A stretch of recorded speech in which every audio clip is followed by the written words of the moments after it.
Hello மரபணு சொந்தங்களே, நம்ம மரபணு சேனல்ல மரபணு நோய்களை பற்றின இன்ட்ரெஸ்டிங் இன்ஃபர்மேஷனை வாரம் நான் ஷேர் பண்ணிட்டு இருக்கேன். இந்த வாரம் மே 8ஆம் தேதி ஒரு முக்கியமான நோய், அதை ஒரு அடையாளமாக அந்த அன்னைக்கு வச்சிருக்காங்க. அந்த நோய் இரத்த அணுக்களை பாதிக்கக்கூடிய நோய். அது யாருக்கு வேணாலும் வரலாம். ஒரு மரபணு பிரச்சனை, சொந்தத்தில் கல்யாணம் பண்ணால் தான் வரும் அப்படிங்கிறது இல்லாமல் இது கொஞ்சம் பரவலாக இந்தியாவில் இருக்கிற எல்லாருக்குமே வரக்கூடிய நோய். இதை பற்றி என்னன்னு இன்னைக்கு வீடியோவில் தெரிஞ்சுக்கலாம்.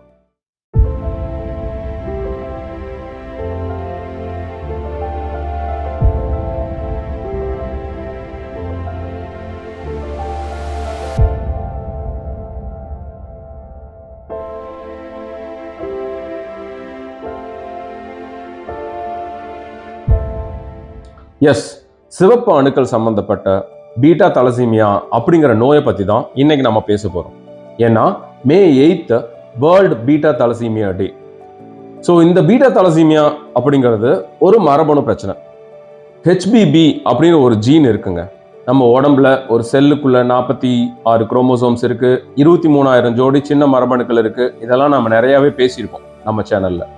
அதுல ஒரு ஜீன் ஹெச்பிபி அப்படிங்கிற ஜீன். அந்த ஜீனோட வேலை என்னன்னா, பீட்டா குளோபின் அப்படிங்கிற ஒரு புரோட்டீனை ப்ரொடியூஸ் பண்ண வேண்டியதுதான் அதனுடைய வேலை. இந்த பீட்டா குளோபினோட வேலை அந்த ரெட் பிளட் செல்ஸை அதனுடைய இன்டெகிரிட்டியை மெயின்டைன் பண்றது. சப்போஸ் இந்த ஹெச்பிபி அப்படிங்கிற அந்த ஜீன் பழுதுபட்டு போனா, மியூட்டேஷன் ஏற்பட்டா, இந்த ரெட் பிளட் செல்ஸ் அதனுடைய 120 நாட்கள் அப்படிங்கிற அதனுடைய முழு ஆயுள் காலத்தை கம்ப்ளீட் பண்ண முடியாது. சீக்கிரமே அது இறந்து போயிடும். அதாவது அந்த பிளட் செல்ஸ் ரொம்ப வீக்கா இருக்கிறதுனால சீக்கிரம் உடஞ்சு போயிடும். அப்ப என்ன ஆகும்? 120 நாட்கள் வாழ வேண்டிய ஆர்பிசிஸ் முன்னாடியே இறந்து போச்சு அப்படின்னா கண்டிப்பா அந்த பர்சனுக்கு ரத்த சோகை அப்படிங்கிறது ஏற்படும். இந்த ரத்த சோகையினால அவங்க வெயிட் ஏறுறதுல இருந்து அவங்களுடைய தினசரி வேலைகளை செய்யறது கூட ரொம்ப சிரமமா போயிடும். இந்த ரத்த சோகை நாள்பட்ட ரத்த சோகையாக இருந்தா கண்டுக்காம விட்டு ட்ரீட்மெண்ட் எடுக்கலைன்னா இருதய பாதிப்பு வரைக்கும் கொண்டு போய் விடும். உயிருக்கு ஆபத்தானதா கூட முடியும். இந்த பீட்டா தலசீமியா அஃபெக்ட் ஆன குழந்தைங்க 15 to 20 நாளைக்கு ஒரு தடவை ரத்தம் ஏத்தியே ஆகணும் அப்படின்ற இடத்துல இருப்பாங்க. ஏன்னா இந்த ரெட் பிளட் செல்ஸ், சிவப்பு அணுக்கள் உடஞ்சு போறதுனால இவங்களுக்கு ரத்தம் பத்தாம போயிடும். இவங்களுடைய போன் மேரோ அவ்வளவு ரெட் பிளட் செல்ஸை தொடர்ந்து ப்ரொடியூஸ் பண்ணிக்கிட்டே இருக்க முடியாது. அப்ப இன்வேரியபிளி அவங்க ஒரு அனீமியாக்குள்ள போய் மாட்டிப்பாங்க. ரத்தம் கொடுத்தா மட்டும்தான் இவங்க உயிரை காப்பாற்ற முடியும் அப்படின்ற இடத்துக்கு போயிடுவாங்க. இது பிறந்ததுக்கு அப்புறம் 3 to 6 மாதங்களுக்குள்ள அந்த குழந்தைங்களுக்கு நடக்கும். இந்த ரத்தம் ஏத்துறது அப்படிங்கிற பிளட் டிரான்ஸ்ஃபியூஷன் அவங்களுக்கு வாழ்க்கை ஃபுல்லா கொடுக்க வேண்டியது இருக்கும். இதுல இருந்து அவங்க வெளியில வரணும் அப்படின்னா அதுக்குரிய ஆப்ஷன் போன் மேரோ டிரான்ஸ்பிளான்டேஷன். அதுவும் அவ்வளவு ஈஸியான ப்ரொசீஜர் கிடையாது. ஓகே, இவ்வளவு சீரியஸான டிசார்டர், இது பரவலா யாருக்கு வேணாலும் வரலான்னு சொல்றீங்க. அப்போ இதை எப்படி நம்ம தெரிஞ்சுக்கிறது? இந்தியால குஜராத், ராஜஸ்தான், மத்திய பிரதேஷ், வெஸ்ட் பெங்கால், ஒரிசா வரைக்கும் அந்த பெல்ட் எல்லாமே இந்த பீட்டா தலசீமியா அதிகம் பாதிப்பு எடுக்கக்கூடிய இடங்கள். இந்த இடத்துல அந்த ஹெச்பிபி ஜீன்ல மியூட்டேஷன்ஸை வச்சிருக்கிறவங்க நிறைய பேர் இருக்காங்க. அவங்க அஃபெக்டடா இருப்பாங்க அல்லது சைலண்ட் கேரியர்ஸா இருப்பாங்க. அஃபெக்டடா இருக்கிறவங்க நான் சொன்ன மாதிரி பிரச்சனைகளுக்கெல்லாம் உள்ளாவாங்க.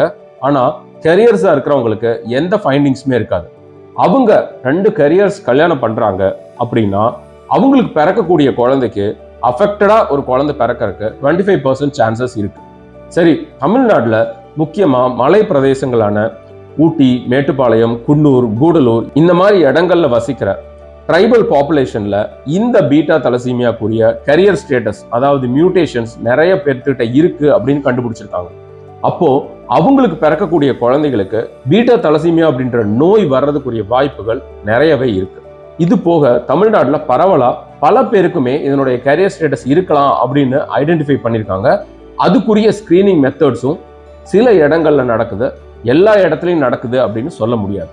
இந்த மாதிரி ஒரு ஹை ரிஸ்க் பாப்புலேஷன்ல இருக்கிறவங்க அட்லீஸ்ட் ஒரு பேசிக் கம்ப்ளீட் பிளட் கவுண்ட், அவங்களுக்குரிய ஹீமோகுளோபின் எலக்ட்ரோஃபோரசிஸ் இதெல்லாம் பார்த்துட்டு அவங்க கரியரா இல்லையா அப்படிங்கிறத ஐடென்டிஃபை பண்ணிட்டு அப்புறம் பிரெக்னன்சி பிளான் பண்றது இந்த பீட்டா தலசீமியா நோய் உள்ள குழந்தை பிறக்கிறத தடுக்க முடியும். இப்போ ஒரு கப்புள் கரியர்னு ஐடென்டிஃபை ஆகிட்டாங்கன்னா அவங்க பயப்பட தேவையில்லை. 75% அவங்களுக்கு நல்ல குழந்தை பிறக்கிறதுக்கு வாய்ப்புகள் இருக்கு. 25% குழந்தை அஃபெக்டடா பீட்டா தலசீமியா நோயோட பிறக்கலாம். ஆனா இதெல்லாம் கருவுற்று இருக்கும் போதே பனிக்கூட நீர் எடுத்து அந்த மரபணு பிரச்சனை இருக்கிற குழந்தையா அல்லது நல்ல குழந்தையான்னு பாக்குறதுக்கு எல்லா வழிகளும் நம்ம கிட்ட இருக்கு. இந்த மாதிரி கெரியர்னு ஐடென்டிஃபை ஆனவங்க பிரெக்னன்சி பிளான் பண்றதுக்கு முன்னாடி அவங்களுக்குரிய ஜெனட்டிக் எவாலுவேஷன் பண்ணிக்க வேண்டியது ரொம்ப ரொம்ப அவசியம். இந்த பீட்டா தலசீமியா அப்படிங்கிறது ஒரு கொடிய நோய். இந்த நோய் திரும்ப திரும்ப அடுத்தடுத்த ஜெனரேஷன்ல அடுத்த குழந்தைக்கு வர்றதுக்கு வாய்ப்பு இருக்கக்கூடிய நோய். இந்த மாதிரி பீட்டா தலசீமியாவோட குழந்தைங்க பிறக்கிறத நம்மளால தடுக்க முடியும் நம்ம இதை பத்தின விழிப்புணர்வோட இருந்தா. இந்த பீட்டா தலசீமியா நாள்ல இனிமேல் தமிழ்நாட்டுல ஒரு பீட்டா தலசீமியா பாதிப்புடைய குழந்தை பிறக்காத அளவுக்கு நம்ம எச்சரிக்கையா இருக்கணும் அப்படின்னு உங்க எல்லாத்தையும் நான் கேட்டுக்கிறேன். மீண்டும் ஒரு இன்ட்ரெஸ்டிங் இன்ஃபர்மேஷனோட சந்திக்கலாம் நண்பர்களே. நன்றி, வணக்கம்.